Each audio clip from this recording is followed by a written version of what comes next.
فرسه والتقط شيء من الأرض. يقول اقتربت منا وإذا بها كفوف العباس.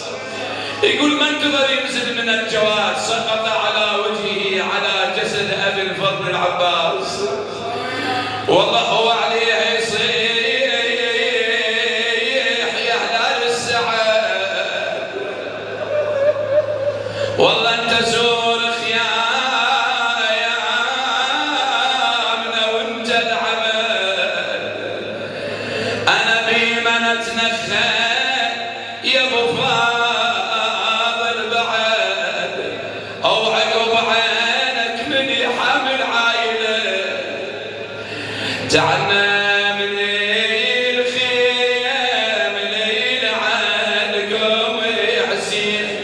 امشي عليك العباس لا تضل ساكت، وياي جعلنا من الخيام ليل عن هلا يصيح بصوت يا عضيد وقع بعد ما اشوف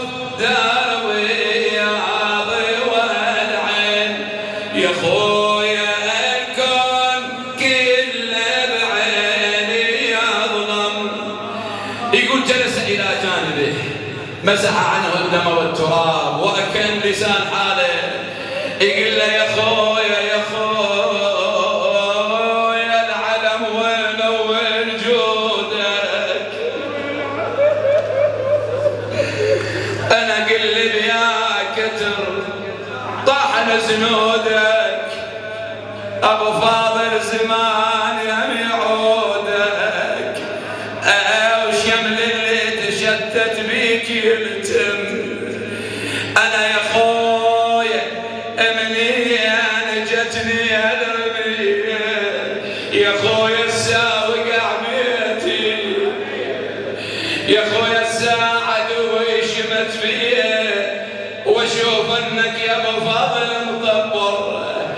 يقول مسح الدم والتراب عن وجه العباس تدري الدم جمده على عينيه، ما يعرف هذا الحسين، ولكن حس واحد حمل رأسه وضعه في حجره عرف انه هذا الحسين.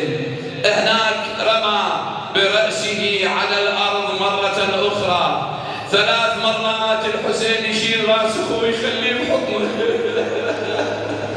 العباس يرمي برأسه على الأرض. قال أخي لماذا تصنع هذا؟ قال أخي يا أبا عبد الله، أنت الآن تخلي رأس بحجرك، ولكن بعد دقائق أنت راح تموت، ويوم